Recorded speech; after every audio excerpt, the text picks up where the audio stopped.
The opinions and statements made by the guests of the Success in Practice podcast are their own, and I do not endorse or accept responsibility for their positions. Any information given by myself or the guests is educational in intention and not to be taken as medical advice. If you choose to act on the content involved in the podcast, you do so at your own risk.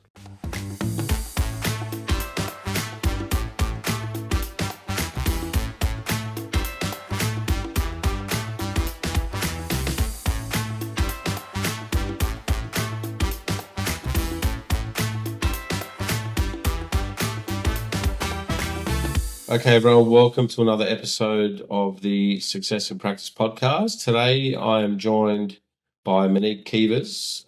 Monique has been a registered nurse since 2014 and a registered midwife since 2016. She has worked in pediatric nursing and then completed her midwifery course where she found her real passion for all things midwifery. She has worked in a midwifery group practice, highlighting this experience as an amazing women-centered care approach. She has also worked in birth center models of care, which she also found enjoyable. Most recently, she has worked as a midwifery unit manager in the Sydney Hospital. She is a wife and a mother of two children, Bodhi, who was 6, and Millie, who was 2. She has had amazing births with both of them and experiencing amazing midwifery-led care, including a home birth for her daughter, Millie. Her current passion is working as a parent educator, where she provides evidence-based education sessions to pregnant women to support them when they are expecting. Osteopathy has always been part of her life as a patient and her family's life. Osteopathy has particularly supported her with back pain, pelvic pain, and post-birth pelvic floor and hip dysfunction. She's a big advocate for osteopathy in pregnancy and for a holistic approach. Welcome to the podcast, Monique. I think you're the second non-osteopathic guest I've had on the show, so welcome. Thanks for being here. No worries. Thanks for having me, Sammy. Look, today I really want to kind of explore your own journey in osteopathy, but also want to discuss your experience in midwifery and kind of give the listeners an insight into how midwives and osteopaths can kind of work together to achieve great outcomes for expecting mothers and mothers that have had children. So I want to kind of get into that. But before I do, I want to know, well, the listeners really like to know more about you, more about your backstory, growing up, where you grew up, your influences, schooling, how you got into what happened getting to university, what took you towards nursing, all those kinds of things. So give us a bit of backstory about you and your particular history. Yeah, cool. All right, so I grew up in Lugano, which is very close to obviously your one of the practices in Peakhurst, and I grew up with my mum. I think she was pregnant with me, seeing osteos for pregnancy related issues at the time. So osteopathy has always been something a part of my family. I was a rower at school. So I did lots of rowing and I had a lot of back issues as well when I was doing all of that sport. So I struggled a lot with back pain as an adolescent as well. So really spent a lot of time seeing osteopaths to help with that back pain and just keeping fit and healthy during all this tennis, rowing and all these sports I was doing. I always thought I wanted to be a midwife. I was always sitting there watching like Call the Midwife, and I was like, I was really good at sports, so I thought I could coach women through birth. Like I just thought that would be a cool thing to do and that I could probably do a pretty good job at that. So I midwifery at the time you could enter it as a Bachelor of Midwifery, or you could go as a postgraduate and do nursing first. And I had some advice at the time and decided, you know what, I'll do my nursing, but I wasn't interested in doing adult nursing really. It was always pediatric nursing. So I did pediatric nursing and then that passion for midwifery was still there. There was no jobs at the time as well. I remember I graduated, I was in that first year of nursing and we were fighting for jobs. It was a funny time back then. And so I've put my head in the ring for midwifery and I got in, and I've never looked back. I've never really dipped back into nursing solely. I've always worked as a midwife as well.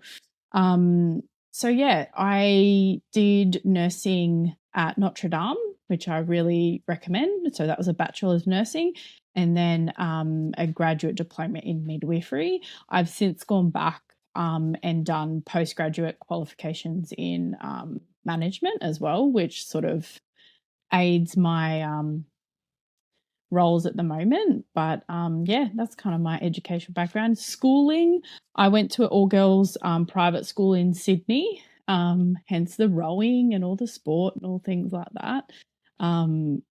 But it was a really, really good schooling experience. So yeah. Yes. So Yeah. take us back to high school. You Yeah. know, rowing, tennis, and lots of back pain. What were you thinking in those years when you were seeing an osteopath? Like, Yeah. what was going through your head? What did you think as a young adolescent, and kind of what we were doing? And did you Yeah. just kind of think it was, oh, this is just like they're just moving my body around and I'm getting better, or was it something that intrigued you?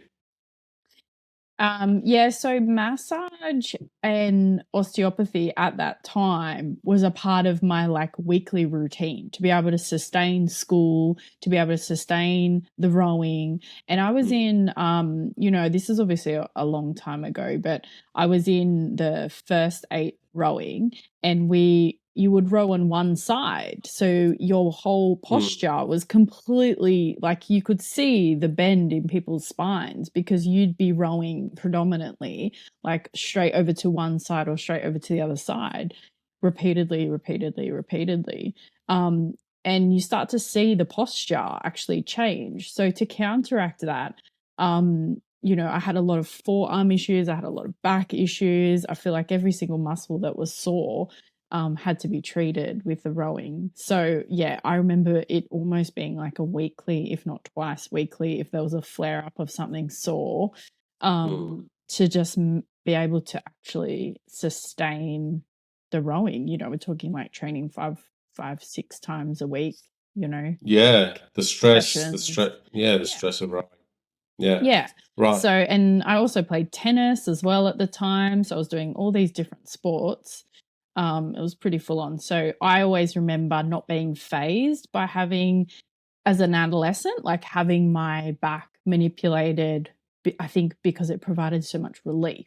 I could then go about my business because, my back wasn't sore, it wasn't aching. I could row and I could row well, or I could hit the ball better, or whatever it was I was doing. It just worked better with that constant, involvement with osteopathy. Was there anything in your adolescent life, your schooling or growing up, that kind of shifted you towards, whether it's healthcare, whether it's, something to do in allied health, or actually in healthcare as a nurse or a midwife? Was there something that influenced you at that time to kind of head that way, do you think, in that part of your life? Or when did that decision come about for you? Yeah, I think I was always really mindful of being healthy and being fit. And I always, like, when we went to school camp, I was a person with this extensive first aid. Like, if someone had an injury, I was fixing it, but I didn't really know why or how or anything like that. There's no one really in my family that is a healthcare professional.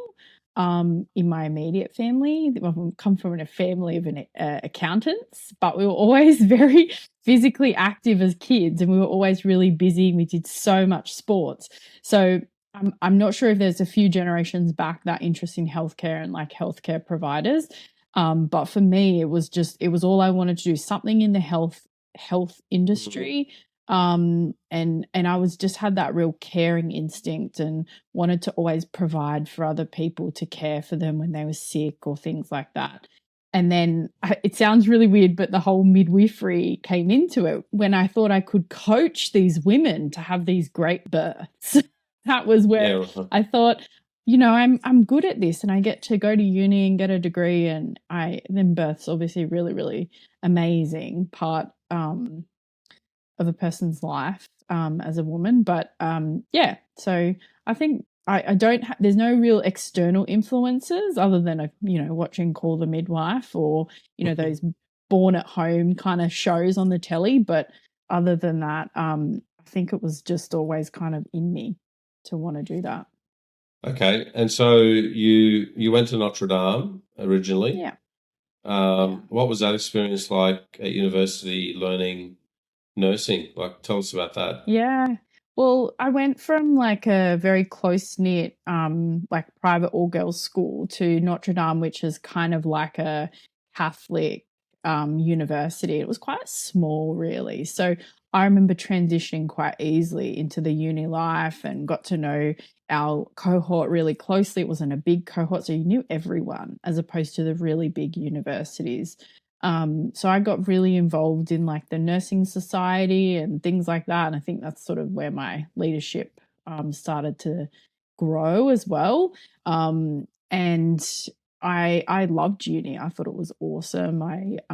We did lots of clinical placements being at Notre Dame. I think it was 11 weeks a year of clinical placements. So I got to do lots of stuff, start with aged care. We did a lot of operating theatres, peri-op placements, did pediatrics placements, and so nursing life was great, was really good. I had a very good nursing experience, that's for sure. Okay, and then graduating, did you feel like you were well equipped, from an education point of view? Definitely. Did you feel you were well Yeah. equipped to kind of get in there and just hit the ground running? Yeah, look, I think there's always that shock to the system. I'll never forget that day that I took my first patient load of kids. And that feeling of, oh my gosh, I'm responsible. I think I come home and was like, oh my gosh, completely overwhelmed with that experience. But I knew I had the skills, I knew I could do the job, and I knew I was really well supported. So I could just ask for help if it was needed and things like that. I was working in a really supportive environment at the time. So I think that was really key in a big hospital. So I think that was really important. I knew who to go to. But yeah, the university course, Notre Dame, can't fault them. They definitely equipped me with all that practical experience as well. Yeah. Good. All right. And then tell us about how, as a nurse, I mean, there's plenty of departments you can go into, as oncology and Yeah. renal and all the different Yeah. kind of parts of the body you can have a look at, even ICU and emergency Yeah. and all that Yeah. stuff. So how do you decide? How do you kind of, when you first start, I'm sure you Mm. probably get to taste everything, but Yeah. how do you decide what gives you that kind of like, I want to go in this direction? How did that happen for you? Yeah. So during my university course, I got a job as an undergraduate assistant in nursing, which basically meant I was a nursing student, but they employed me in like a low level nursing role. So I could do OBS, I could feed patients, I could do things like that. And I was earning money, but getting more experience on top of my clinical placements with uni. And that was really where I thought I found things I didn't like. And then when I found things, oh, I really like this. This is really interesting. My first, like, when you come out of university and you're a new graduate nurse, usually you'll do a couple of rotations into different clinical areas to get exposure, maybe aged care and like a surgical ward or something like that. So you can see different things, or like ED, as you mentioned. Mine wasn't like that. It was 1 year in the same place, but it was a surgical children's ward. So it was a high turnover. And I think that was where I really that surgical space, you learn basic nursing skills very quickly, and there's a high turnover of patients, so you get to know a lot of clinical skills really quickly and how to discharge patients. And then also you do get deteriorating kids as well, or patients. So I definitely knew in that year that I wanted to do more than where I kind of was. I wanted more. And that's what then drew me to the midwifery. Halfway through that first year, I was like, you know what, I'm gonna go back to that. I always wanted to do it. The jobs, it was a weird time in nursing. There was no jobs. We were fighting. I think there was about 6 of us fighting for 3 jobs. It's just, and now it's a complete, we've got a full shortage of nurses and midwives at the moment. So it's always funny how in your career that circle comes around. But yeah, so I then was still really obsessed with midwifery, so I went back to it, and yeah, never looked back. Yeah. So you credit obviously that particular placement where you had a high turnover of patients. So that was I meant you saw a larger volume of different people. Is that correct? Yeah. And by doing that, you had more exposure to different problems, different conditions, and you had to, when you put each cannula that you put in was different. I'm assuming so that gives you different experience, different kind of, and that builds your database. And I guess volume is very important to really speed up your skill set acquisition. That's the same with osteopathy, and I guess it's the same with nursing. The more hands-on you get, the more different types of people you see, the quicker I think your acceleration into experience gets. Right. So then, did you have to do any extra study for midwifery? Was that something you went back to do? Yeah, so with midwifery, with the 2 pathways, there's 2 ways you can get into midwifery. You can do a bachelor's of midwifery, but I already had a bachelor's of nursing, so I didn't need to go back and do, another bachelor's. So the option for me was a postgraduate, a postgrad diploma in midwifery. So that was a 12-month course. So basically, you have to get a job as a student midwife / registered nurse, and then the universities will accept you to then do the university side of things. So you need the 2 elements to be able to university and a job to be able to complete the postgrad diploma in midwifery. So it's all centralized recruitment. And I was lucky enough to get the hospital of my first choice and the university of my first choice as well. So that I started that, and it's a 12-month placement, for 12-month contract essentially with the university and the hospital, where you have to complete a whole bunch of follow through. You follow through women's pregnancy from, the very beginning around the 12-week mark until around the 2-week post-birth mark. So you've got this huge portfolio, and you basically just got to make your way through this huge portfolio and get basically tick all the boxes on clinical skills and seeing all these women as part of your follow throughs as well. So, yeah. Yeah. Okay. So 12 months into that, then fully qualified, off you go. You're then right. So then, you had your kind of, then when you became a midwife and, you started getting the day-to-day operations of the particular role you were in at the time.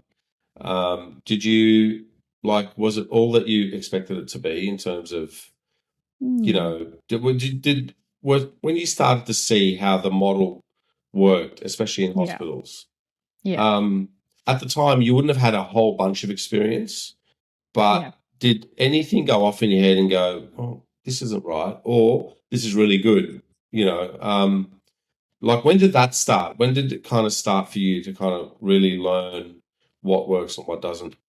Yeah. So I was about 6 months into my new graduate midwife position. So I've been practicing as a midwife for 6 months, and I was mostly working in the postnatal ward. So the mums after they've had their baby, sometimes before, but mostly working there. And I remember some midwives came up to me and said, "Have you thought about MGP? We're recruiting, we've got an opening, you'd be great." And I'd been just explain to the listeners what MGP. So midwifery group practice. So this is a very, all across Australia, we have midwifery group practice. So essentially it's a team of midwives who provide pregnancy care to women from that 12-week mark all the way through to 2 weeks post-birth. And these midwives are usually on call for your labour and birth. So they will come in, they usually work a part of a small team. So for example, if they're looking after someone else or they're off that day, their buddy would then back up and provide that care to you. So you usually get to know a couple of midwives within a small team. This kind of model of care for women is really sort of like the gold standard midwifery model of care. It has really good outcomes. So I was all through uni, I'd been hearing about this and I was like, oh, I really want to work for this, but maybe I don't have enough experience yet. And then I got a bit headhunted for it, like, oh, you'd be good, you should come and apply. So I applied and I got it. And I was like, oh, okay. Copped a lot of, oh, don't think you're ready for this. You're a bit junior, you're a bit young. I just kept saying to myself, well, you know what? The people on the panel thought I could do it. So I'm going to give it a, good shot. I'm going to give it all I've got. And that was really where I was able to tailor the midwifery care that I was providing to the women, listening to what the women wanted. And that is where I really started to see how important it is for women to have a midwife that's skilled and can provide all of these episodes of care. So prior to that, I felt like I was just doing that kind of daily grind where you don't sort of see midwifery and really come alive in a sense. People are working really hard to, get all of the tasks achieved on the shift, whether with midwifery group practice and working in that space, you're really an autonomous practitioner that you can tailor your day to ensure that you achieve the tasks that you need to as well. Don't get me wrong, there's some crazy shifts where you'll catch like 3 or 4 babies in one shift because you're just running around like a headless chook because the phone just keeps ringing. But that was really where I was like, oh, as a midwife, it's exhausting, but it's the most rewarding way to work. Definitely. Okay. All right. So give us an insight into the current medical model of birthing. Like, so the model as we know it, where you find out that you're pregnant and then you either decide to go either the private public system. If it's private, you engage your own obstetrician. If it's public, you go and do the visits, I think, on a weekly basis. And then the process of getting ready to get your contractions, going to the hospital, and then going to the birthing suite, doing all that stuff, and then having your baby, and then going up to the ward. If it's in the public system, you kind of tick all the boxes and you get sent home, and then the midwife kind of follows you there for the next how many other weeks. And then, or if you're in a private system, the obstetrician will kind of give you the all clear. You could usually decide to stay there. They're like fancy hotels now. You can kind of decide to stay there for a few more days, help with, latching and all that kind of latching and so forth. So there's different, obviously, you get different things in the different approach. But I think the model of, where, you fall pregnant, you go to hospital, you have a baby there, you get sorted and you go home. Can you explain that to us and I guess give us your insight into it and what you think the good things about it are and what you think some of the things that could be done better at are? Yeah. I'll try not to be biased being a midwife, but that's okay. So I think for anyone who's pregnant or who's just found out they're pregnant, it is so overwhelming. You pee on the stick and you're like, oh my goodness, what do I do now? I think there's a lot of information out there and you kind of don't really know who to trust and where to even go. Most women, the first place they will go to is their GP, and that's where it all kind of starts. sorry to cut you off, Yeah. but especially if it's your Yeah. first one, right? Like it does get, Absolutely. the second and third and the fourth and the fifth get a little bit more, you know. Yeah. But Yeah. especially, I mean, you're talking about the first one. It can be Absolutely. very overwhelming. Yeah, go ahead. Very Sorry. overwhelming. Yeah. So then usually people will go to their GP, and their GP is usually the first point of contact and pregnancy care people will have. They'll order some blood tests, probably. They might send you for an ultrasound, things like that. And then they'll soon ask you, well, where are you going to have your baby? What do you want to do? And then, depending on who your GP is, they will offer you a whole bunch of different options. And that's what we call Right. the models of care.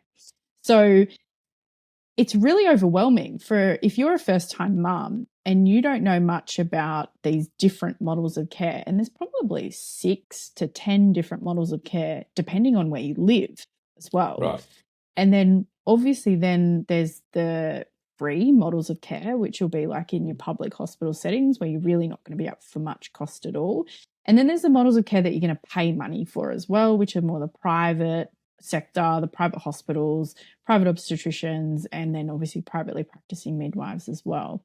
So it's pretty overwhelming to be sitting there if you're not really sure what you're doing or what you want and you don't know what's best. And I think in Australia we have a long-standing thing that if you pay for something, it's probably the best. So the more you pay, the best it probably is. And that's not always the case with pregnancy care. But I think when you make that decision, you have to sit there with the facts and have a conversation with your partner and your support network to figure out what's the best option for you, what makes you feel most comfortable, and what's going to sit well with you.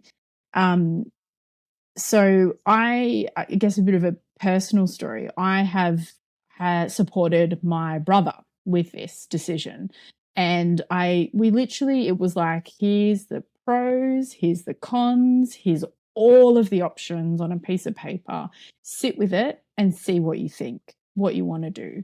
And they looked at the evidence around different who to choose in terms of outcomes. And I think that's one thing that you can definitely ask your care providers and say, well, what's your, if you're looking at, say, for example, like a private obstetrician, you might say, well, what's your normal vaginal birth rate? What's your Caesar rate? What's your elective Caesar rate versus your, emergency Caesar rate? And that might be the questions that you want to ask to make you feel comfortable. Some of this stuff might be on people's websites as well that you might be able to tap into. But yeah, usually most people will have that first point of call, first point of care as well with their GP, and then they'll start to figure out, okay, this model sits well with us and we're going to go down that route. As you said, like the public versus private sector, I mean, you could there's just so many different ways within those sectors to even have babies. So, we have GP share care, which is a model of care in the public setting. We have midwife clinic, and then we have MGP. There's so many different things. So the other thing is, in the public setting, not everyone can have access to all these amazing midwifery group practices, and MAPS is another great midwifery-led model of care. So not every woman will be able to access those as well. So it's about purely because they just can't take everybody. So it's quite overwhelming.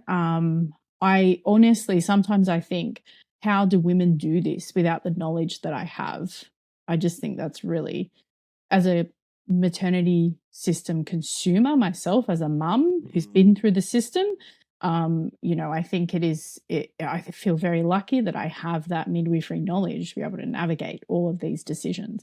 But yeah, that would be my biggest thing to people, is just to sit there with your care provider, talk through all of the options, usually with your GP, do a bit of research out there, be careful of your Facebook groups and comments and things like that, and try and have a good conversation with a good GP who can remove bias, basically, and give you all the options. Yeah. Right. Given that there's so many different models. I mean, you said there's anywhere between 6 to 10 different ways you Yeah. go, even within the Yeah. public or the private sector. Do you think that we're moving? Do you think that the more, I guess, I don't know if you want to call it complicated, but the more models we have, do you think we're overcomplicating it? Like, do you think it's a good thing, or do you think that like the more options you give people, then do you think that that's becoming something that are we doing people a service by doing that, or do you think I mean, having a baby is something that's uh, been around since the beginning of human existence, right? So, 100%. right, and there weren't these models of care up until maybe 20 years ago, 30 years ago, Mm. um, and I understand there's an argument to be made for a lot of deaths during birth as well, back in a long time ago, and that's been really Yeah. largely cut down. That's been largely cut down due to the advancement in medical care, and so that's great. But for most women, having a baby is going to be an experience that's going to result in a positive outcome. And there might be differences and nuances in how you get there. Yeah. But I think that for most women, it's going to be a positive thing. Do you think having all these options is helping women? Is it making it harder? Is it, where do we go from here? It's tricky, isn't it? Hello, everyone. I'd like to take a quick moment to thank everyone for watching and listening to the podcast. If you have received value from this episode, the kindest thing you can do for me is to like, share, follow, and subscribe to the channel on whichever platform that you are listening on. If any of the conversations have resonated with you and you feel that I can help elevate your practice, you can find me at successinpractice.net. That is, the Success in Practice program can be found at successinpractice.net. The Success in Practice program is the signature program that takes a practitioner who may be struggling with retaining patients. They may not be certain about building effective treatment strategies, and they may feel somewhat anxious and doubtful about what they are going to do with a patient. And they are not really accelerating in the real world of private practice. It takes this practitioner and it turns their careers right around to the point where the patients have an effective diagnosis and a real treatment plan that they can take home. Patients are happy to book in multiple sessions with you, and they are confident about your abilities. And more importantly, you now have direction and are confident about your own abilities. The program streamlines how you operate as a practitioner. Guys, you should have been taught this at university, but you weren't. You may have been practicing for the last few years thinking there has to be a better way. There has to be a more effective way of engaging with patients and getting them results. Well, there is. And this is what the program delivers. Go to successinpractice.net and check out the options available to you. See where I can help you easily grow your patient list and finally earn the rewarding income that you deserve. For all the information on how you can reach me personally, check out the show notes. Also in the show notes, you'll find a link to the chat transcripts from these podcasts. These are valuable and a wealth of information. I really hope that you're enjoying the podcast. Guys, leave a comment if there's any questions on this episode. And please, don't forget to like, share, follow, and subscribe to the channel. Now, back to the show. Look, it's an interest. Midwifery is an interest, and obstetrics, general. It's an interesting time. It's an interesting profession to be in at the moment. We've just finished a New South Wales parliamentary inquiry into birth trauma, which shows that 1 in 3 women experience birth trauma. In all settings, it doesn't discriminate, basically. So, I mean, it's an interesting time. That's probably a really valid point, Sammy. Are we overcomplicating it? Should we just go back to a more basic model? But the realities of the workforce issues that I'm seeing in midwifery, we kind of don't have the luxury to not tailor things as well towards the midwife as well, to be able to give them a work-life balance as well. So we have to be mindful of that. It's a very interesting time to be in midwifery, I think, and to be providing care. Women are complex as well. They need more support, more psychosocial support, psychological support.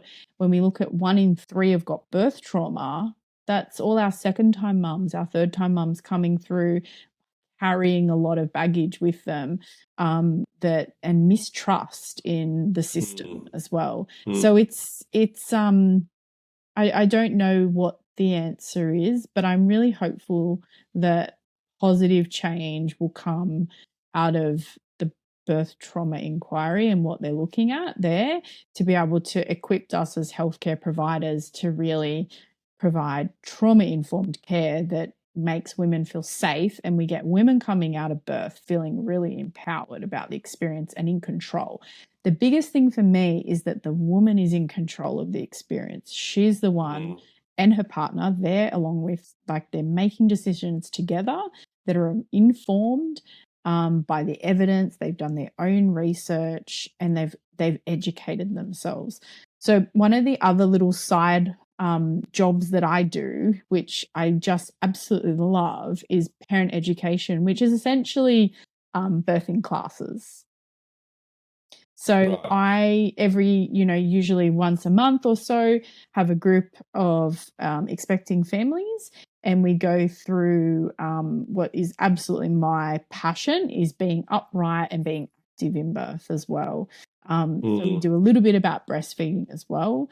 But I always say, there's no greater event that you do in your life where you wouldn't prepare for, like having a baby. So, for example, you're going to buy a house. You usually you speak to a mortgage broker, you do some research, you compare the best loan, you get the best interest rate. To think that you can just rock up on birthday and Labor Day with and feed your baby and know what to do, I think is foolish in a sense. And I think knowledge is power, and 100% in the birth space and in the early parenting phase as well. It's essential. And I don't know how people how people do it without that knowledge. Yeah, I think support's just as important as knowledge, though. From my experience, from my experience with the 4 that we've had, it's really weird, because it ends up being a very innate experience for the woman. Something takes over, and they just, I mean, I can just speak to my wife. She just knew what to do. And I've just got to, the best experience she had is when, I was always supporting her through that, but whenever she had a midwife that was just supportive of that, her own innate instinct, and also the obstetrician was supportive of her own innate instinct, that's when everything worked really, really well. So I agree with you. The education is fantastic. And usually the good education makes sense to a woman who has never had a baby before. It just makes sense. Oh yeah, that makes sense. I could see myself doing that. It makes her comfortable. It makes her ready, and it makes her kind of like at ease, and it lowers anxiety. And they're all really necessary to bring on contraction. Absolutely. Right. Look, I want to ask you about your education in a minute. I will get to that. I want to ask you about your experience working with obstetricians. Tell us about that. Tell us about, as an osteopath, I get asked all the time, like what should I expect? What do I tell my obstetrician? What's a good obstetrician versus somebody, and like anything, like any profession, there are those who do it well, and those who maybe need more time. And so, given your experience, can you give us some insight into what a good obstetrician looks like, what kind of care they should be providing, and how does a good obstetrician behave in the birthing suite when it's go time? Yeah. So we work really closely with obstetricians all the time in the birthing space. So whether you've got a private obstetrician or you're public and you're just there, we have obstetricians who are always within a birth unit space, or they're on call for that space. So midwives are constantly working alongside with them. I think, again, the things I would be asking if I was going down that model of care with a private obstetrician: what's your normal vaginal birth rate? What's your instrumental birth rate? What's your Caesar rate? And that will give you a really good picture on if this person aligns with the birth outcome you're trying to achieve. And if they say, oh, I've got a 90% cesarean rate, you might go, ding, ding, ding, that's not for me. But if you're looking for an elective Caesar, that might be the person that you choose. So it completely depends on what you think you want and what your requests are, and can that person facilitate those requests? I think that's the biggest thing. If you're getting a lot of, no, I can't do that, no, that's not an option, oh no, I don't do that, then that'd be raising some red flags from me. I'm really lucky to have worked with a lot of really skilled obstetricians as well, who can manage emergency complications really well. And that's what we need them there, usually in a midwifery-led care space. We are looking to our obstetricians to manage emergencies. Rather, in the private obstetrician space, they're the lead care provider. So midwives are very highly skilled at being able to manage all the emergency situations and then just escalate as they, need that help as well. So in terms of picking a private obstetrician, someone who's going to listen to you, someone who will facilitate your requests, I think is really important. And then making sure that the birth outcome that you want, hoping that they're going to bend over backwards to help you to achieve that and to listen to that. I think that's probably the biggest things I'd be saying and looking for. Yeah. So from my personal experience, I had privately practicing midwife for my second birth, and that was a home birth, a planned home birth. And one of my first questions that I asked her was, what's your transfer rate into hospital? How many women transfer in?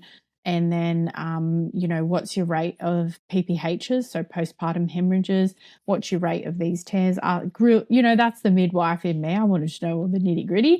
But, I wanted to know, well, okay, yeah, that's great, your stats. I know what the home birth stats, but what are your stats? That's more, if I'm going to engage in care with you, what are your stats, basically? Yeah.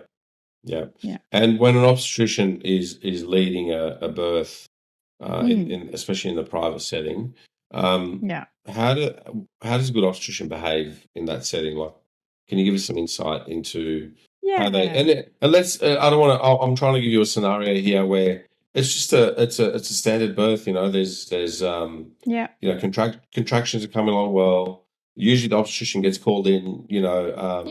When there's good dilation and things are ready to happen.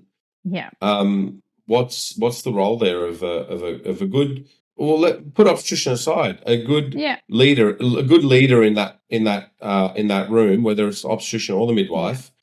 How would they behave? How should they behave? And what are some of the traits to look for there?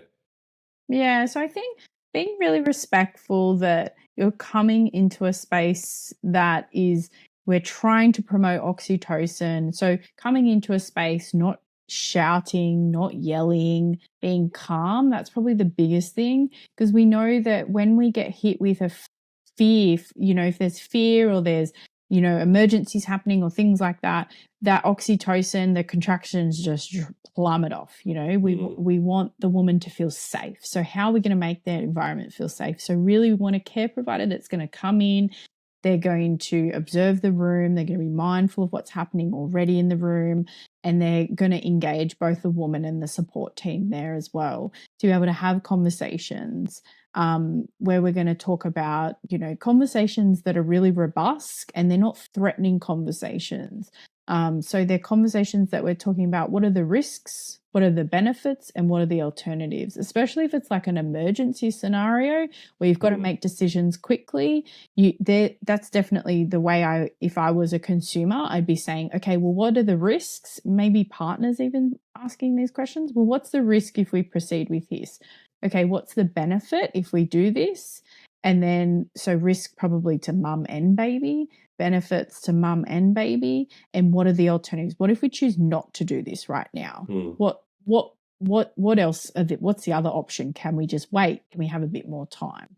So I think engaging with women in that way and their partners is really respectful, and it's working with the woman. That's the biggest thing. So coming in, being ready to work with the woman and let things just unfold as well. So if it's a non-emergency situation, you know, really just observing, being present and doing what they need to do, you know, to support this baby to be born.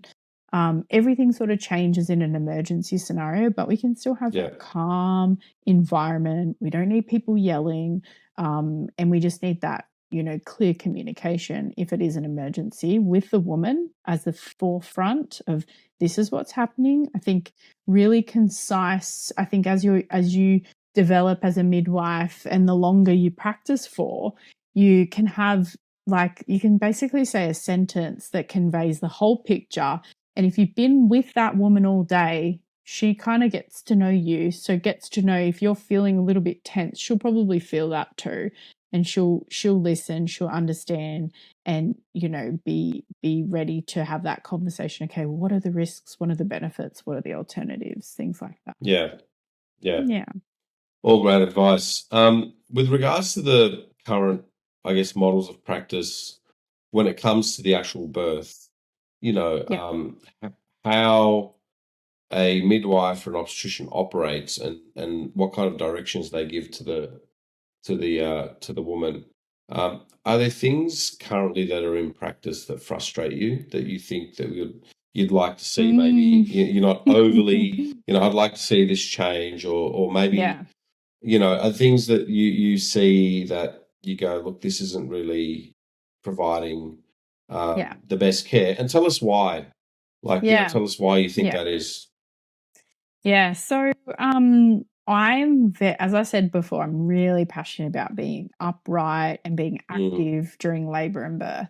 So a really basic midwifery skill, and I think it's applicable to any birth care worker, is what position is that woman going to birth in, and what position is she throughout her labor? I mean, it's a different story if we've got an epidural, or, you know, we need to do an instrumental birth. You're a bit more limited in that choice. But what frustrates me is normal births, and I don't know if you know this position, Sammy, lithotomy, where someone's up in stirrups. Yeah, right. Yep. Yeah. So I see a lot, and I've done a lot of quality improvement work around position in my workplace that women birth in. So we found that, you know, 60% of women almost were birthing basically on their back or up in the stirrups.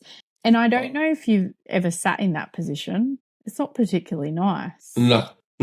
All right. Well, let me kind of go. Let me ask you some questions around that. Yeah. So tell us why you think they get women into that position. Why is it that they've chosen that? Yeah. So there's a lot of reasons. Sometimes it's for emergency, so that's a common one. Well, that's mostly. that's not what you're talking about. You're talking about in a normal birth where things are going well and we're about to deliver, and they get them into that position.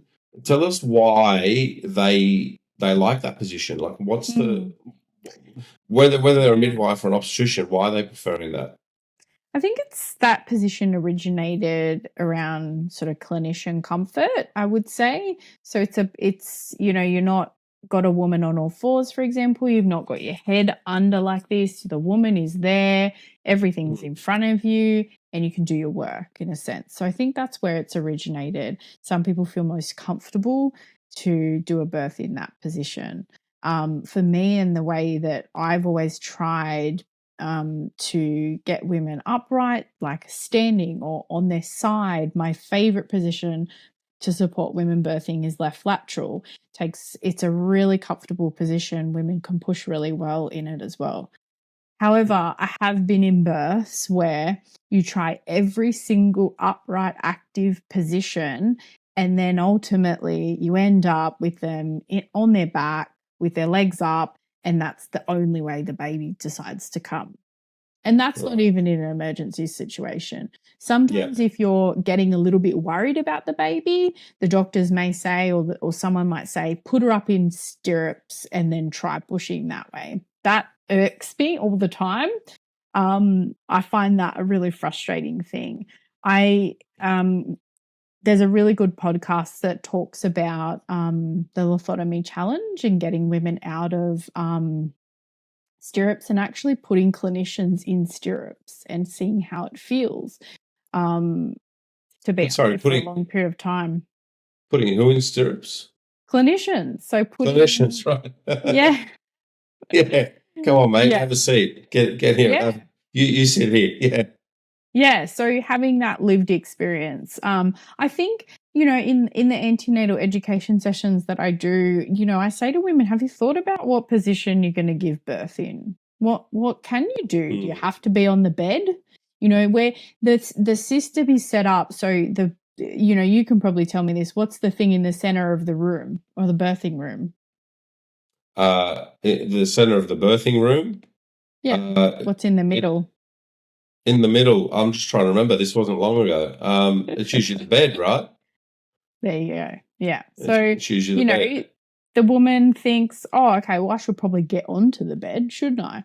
You don't have to give birth on the bed. You can be on the mat. You can be standing. You can, the beds are so fancy, they can bend into like a Z shape. So you can be over the top of the beds.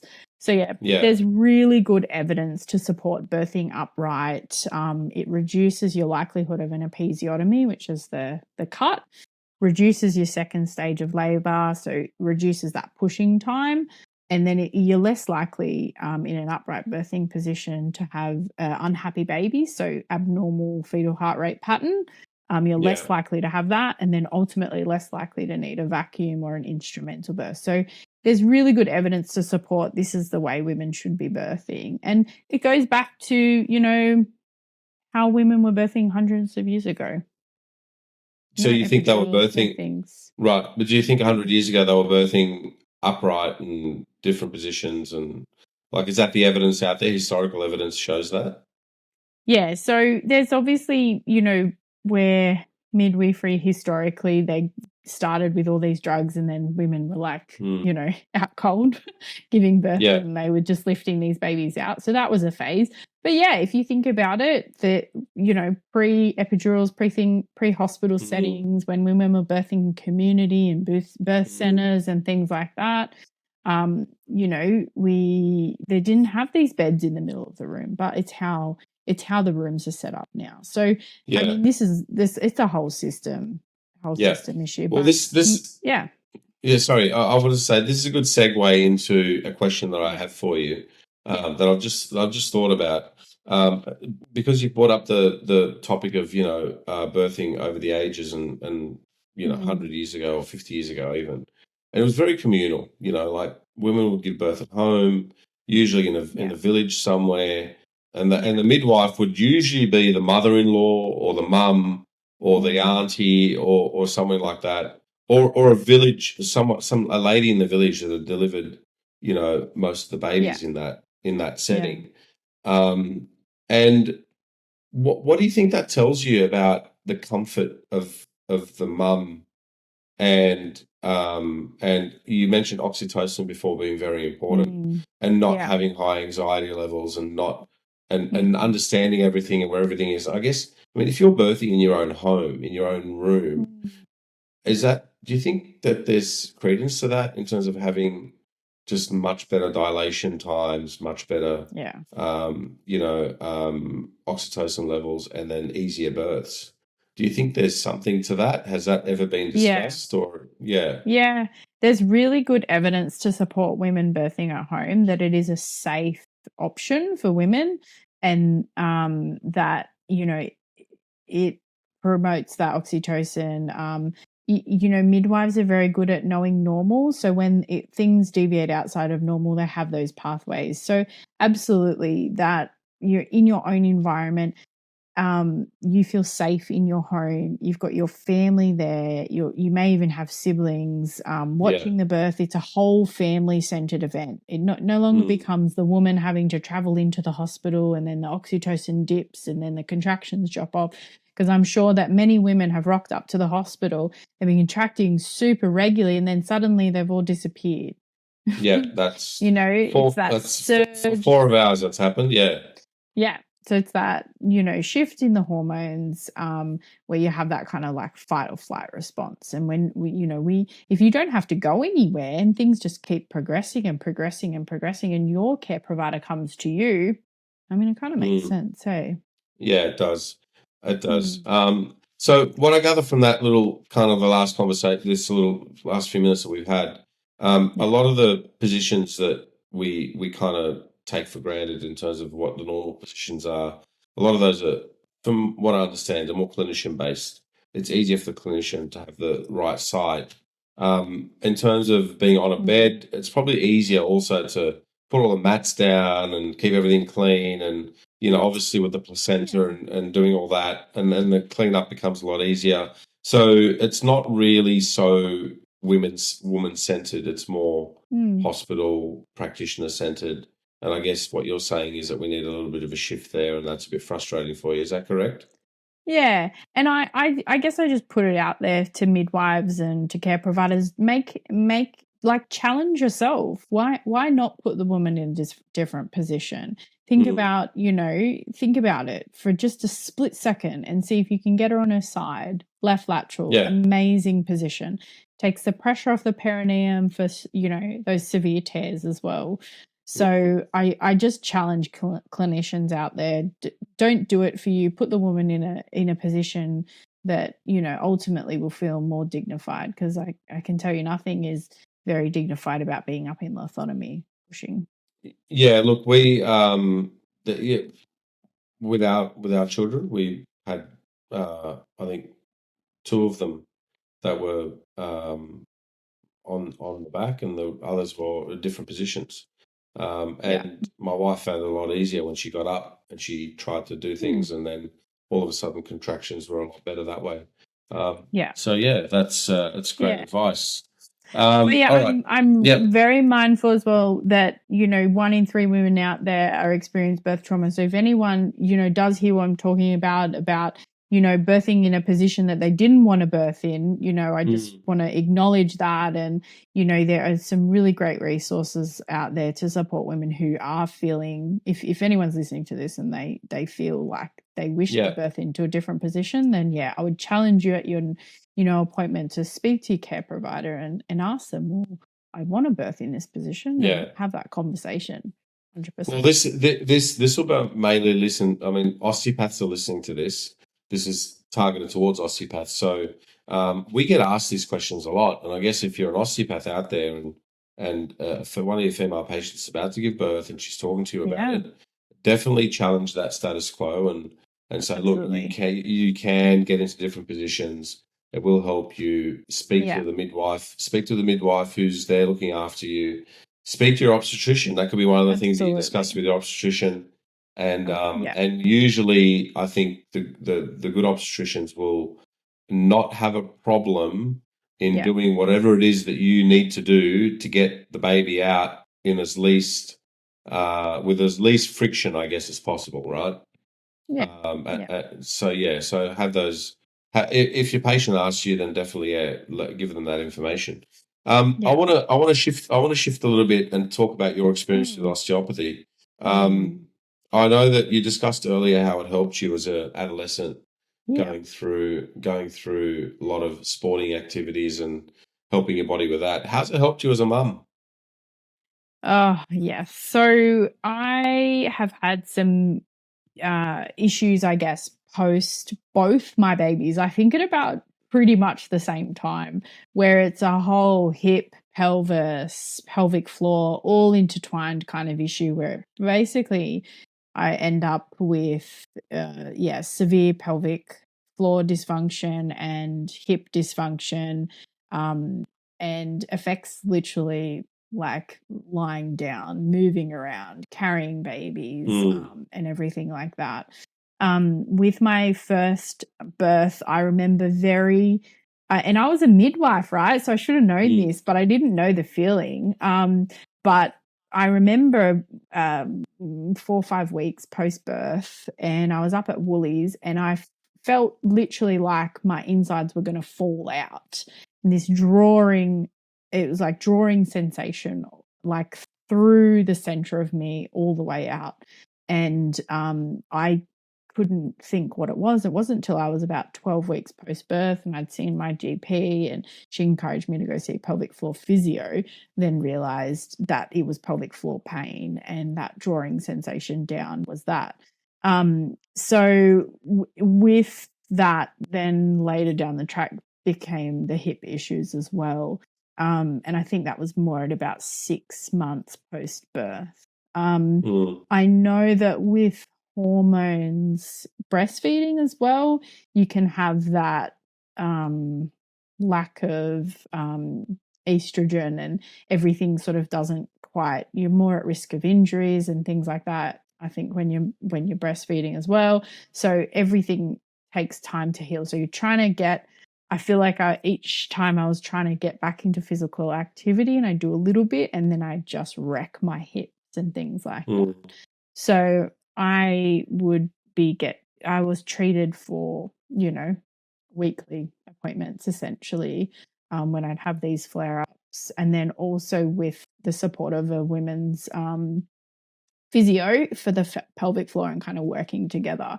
So I've had, very uncomfortable pain and dysfunction after both kids, and pretty much smack on 6 to 12 months with both of them.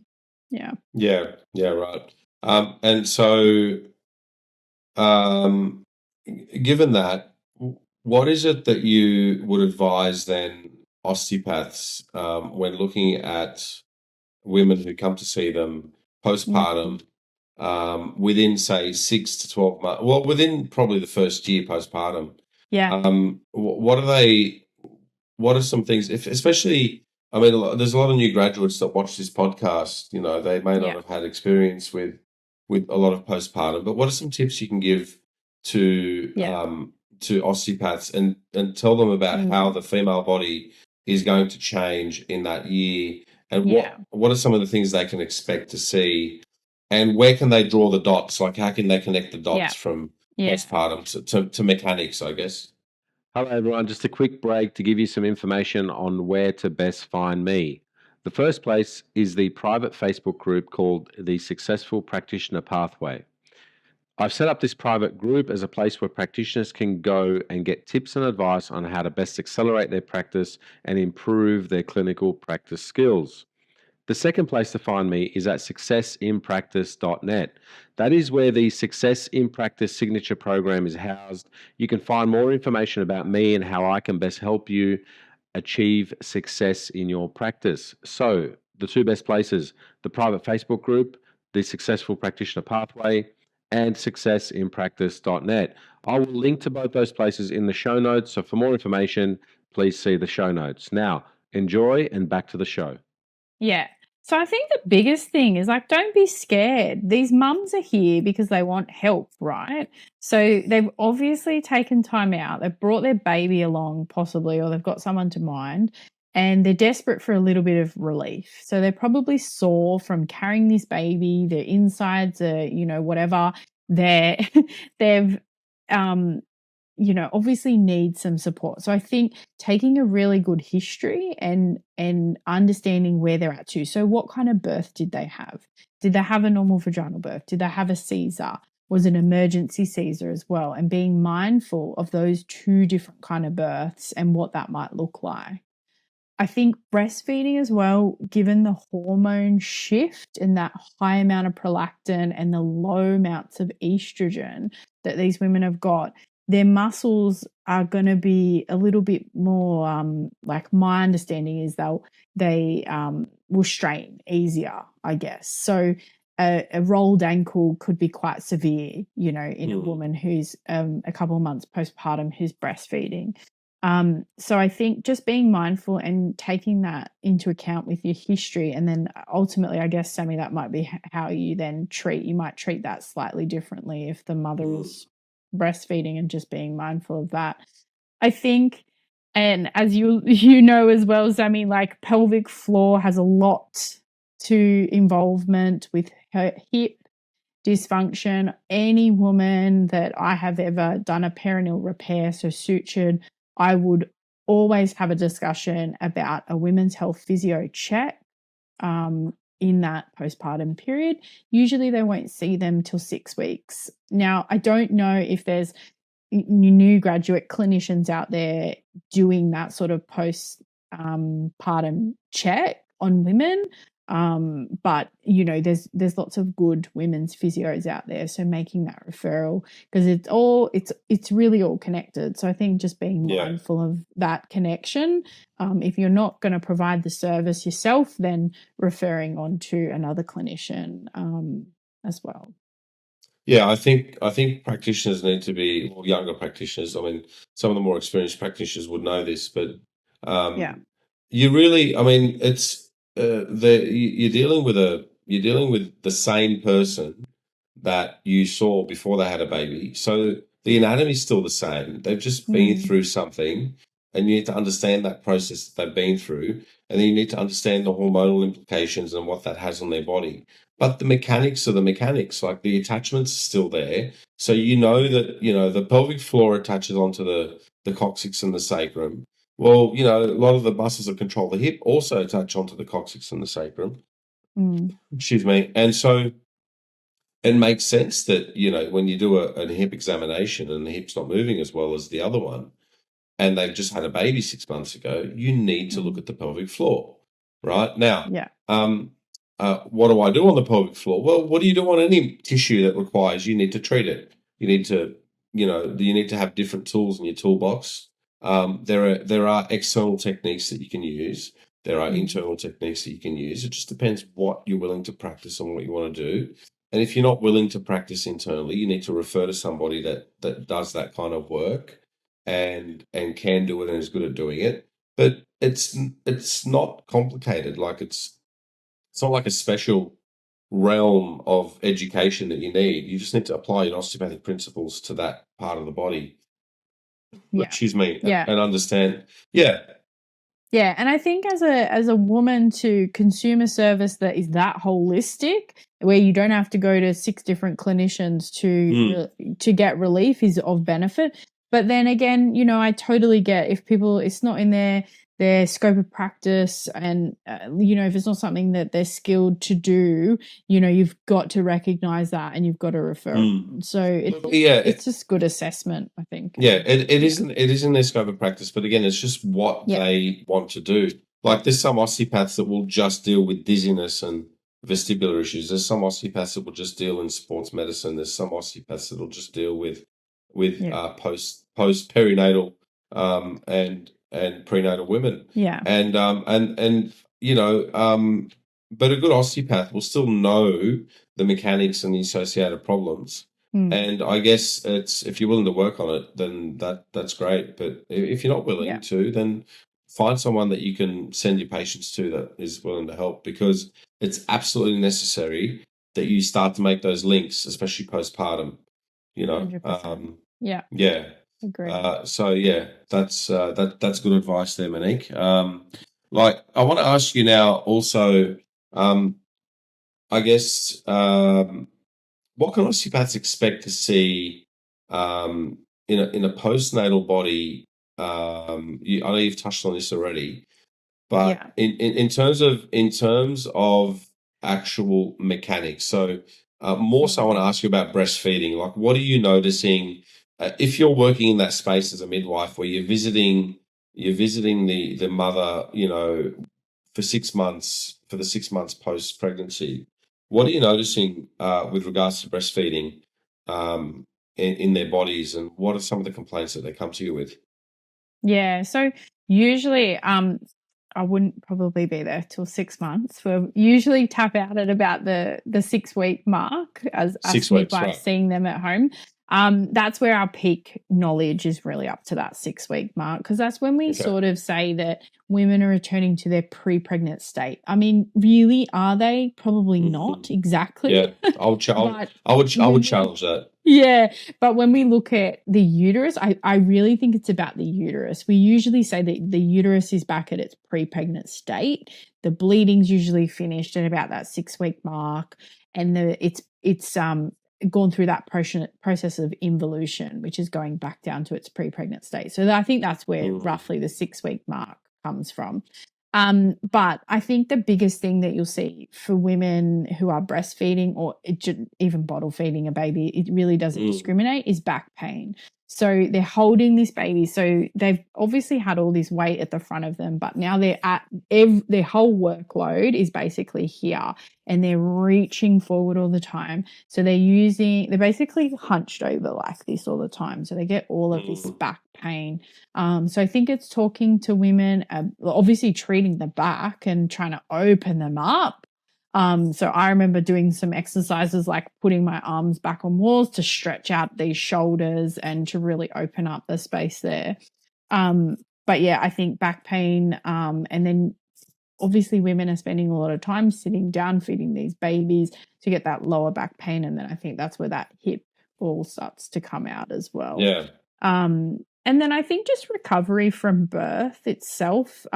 You can obviously, depending on the position you birth in, I know we talked about that, but if you are someone who was up in lithotomy for 2 hours pushing and had an instrumental birth and things like that, you're going to be really sore and potentially need that really, realignment of your hips and back. I know from my own personal experience, my second birth, that hip pain, when I don't think I felt it when the first baby was born as the sort of, baby went through the pelvis, if that makes sense. But I felt it the second time. And I remember wanting someone to like squeeze my pelvis back together afterwards. And I remember actually being maybe 10 days post-birth and just going for a massage because my whole body was just sore after this huge physical event. So yeah, I think back pain, hip pain, things like that, they're probably going to be your biggest thing you'll be seeing from women, because their workload changes so much. Look, one of the things in the lead up to having a baby is that the hormonal position of the mother is such so that things are able to expand and allow for that baby to come out, right? Yeah. And so when we look at positions of birth and you get into that stirrup position, what you're really doing is you're locking the bottom of the pelvis, right? There's under the bottom of the pelvis is the bed, but the top of the pelvis you've got the pubic symphysis, right? And there's nothing on that ceiling, and so what you're doing as the baby comes out, instead of having a uniform pressure that opens the pelvis, you're having the pressure actually move up into the pubic symphysis, and you get a lot more pubic separation.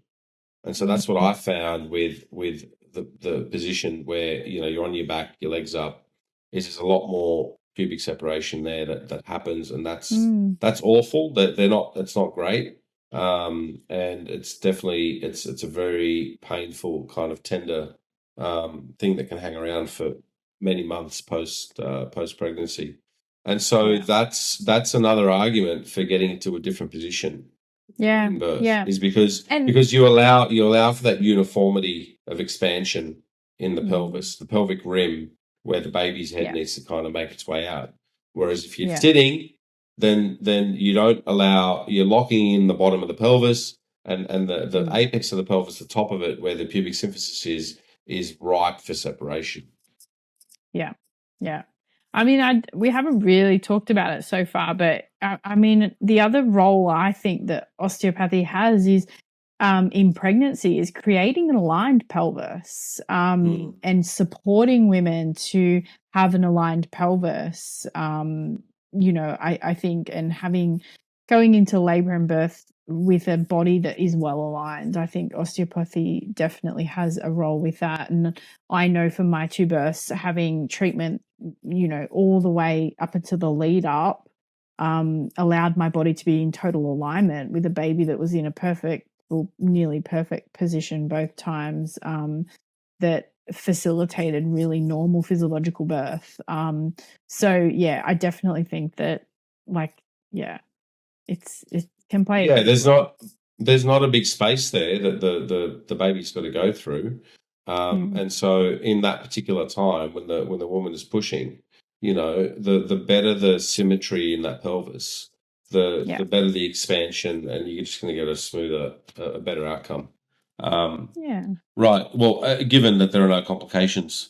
All right. So I guess what I want to also ask you here is, can you speak to us now about the education that you're providing, with in terms of what it actually is, and what is it that makes you so passionate about it? Like what is it that you're teaching, and why do you think it's so important for women to know it, but also the listeners? I mean, the listeners are they're going to talk to women as they're about to give birth. How can they educate their patients? Yeah. So I guess the session I facilitate is all around being active in your labor and your birth, and really challenging people to think about, okay, well, how are you going to get through 12 hours of contractions every 3 to 5 minutes? What are your coping strategies?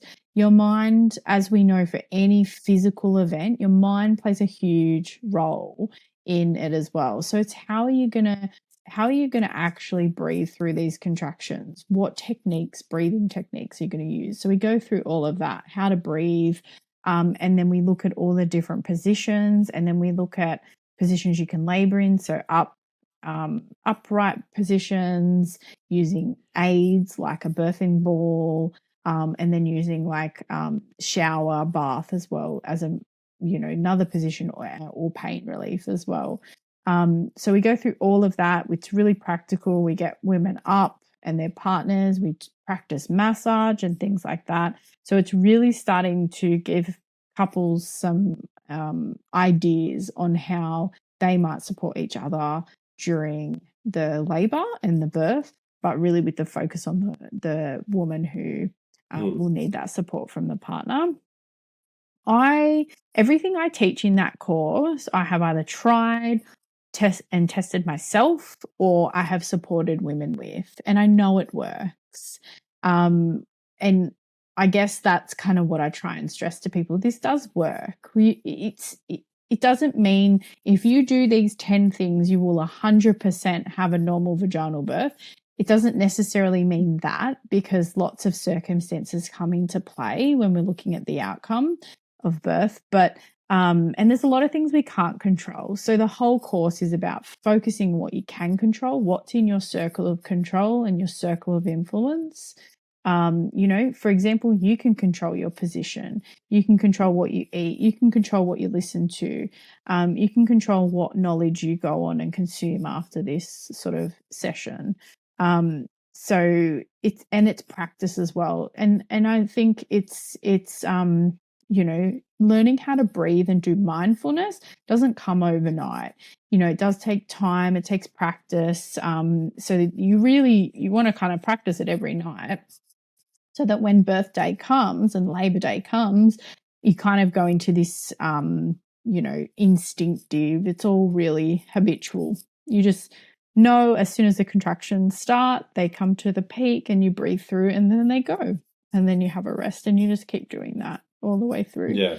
So I pay particular attention to the couples and how they can support each other, because I think that is essential. Some women will do it. It doesn't really matter who's there, and they'll be quite intrinsic. I know from my own personal experience, I go very intrinsic. I put the noise cancelling headphones on. I don't want to hear anyone else. And I'm completely focused on my breath, my control. And then I've got sort of a visual, what's the word? Like a mindfulness going through my head constantly when I am in labor myself. But some women will need that physical touch as well, the massage, the constant reassurance that things are progressing as they should. So I try to support couples to kind of give them a bit of this is what this will look like, and here's some ideas. Try this before the birth, see if you like it, and then you're basically developing a toolkit to get you through the labor and the birth together. Yeah. So yeah, I'm just very passionate about getting women up out of beds and birthing in a position that is, good for them and good for baby. Yeah, that really comes across, the fact that you want to try and break that, I guess that tradition, or not tradition, but break the norm of just having a birth on your back with your legs up in stirrups or in that position. So how can osteopaths support somebody like you? Like, how can we, as clinicians, what kind of advice can we give to people in terms of getting them to be more open to, I guess, a different way of having a baby? I think it's just working with women to sort of give them, if it's something you feel comfortable in talking to them about, is thinking about, their individual assessment that you've done, and then potentially supporting them to try those positions. I'm not sure. Maybe that's something that osteos can support women with in that antenatal period, and thinking about different positions to birth in, and is their body ready for that, and things like that, and giving them that support and that guidance. If that makes sense. I think the expertise that osteopaths can bring to this is more to explain the mechanics behind why. I mean, you know that this position as a midwife is going to be quite comfortable. We could probably shed some light as to why it will be quite comfortable. And I think a lot of patients, especially if you've been seeing the osteopath for a few years, you've got a really good amount of trust. And then the osteopath can kind of break it down and say, hey, listen, if you're on your back with your legs up, this is what it's doing to the pelvis. This is why, this happens while you're giving birth. But if you're on all fours, this is what you'd expect. If you're standing up, if you're laying on your side, you're laying on your left side, legs over, this is what you can expect. And these are the mechanical reasons behind it. So I guess, if Monique's doing something where she's teaching a particular position, an osteopath can kind of support that by saying, these are the reasons why, mechanically, anatomically, these are the reasons why this is going to be a more comfortable position for you. Yeah, absolutely. Yeah. All right. Well, I want to thank you for joining us tonight. It's been great. It's been good to have a chat to you. We kind of talk about this stuff when I see you, and it's just good to get on record. Yeah. It's good to get it on record and have it, and then now we can just talk about our children and what they do. Sounds good. Anyway, I'm due for a checkup, Sammy. I have to book an appointment. Yeah, whenever you're ready. Look, thanks for tonight. Thanks for doing that. Stay on the line with me, but for everybody else, thanks for joining me for another episode. Thank you to Monique, and we'll catch you on the next episode. Good night, everyone.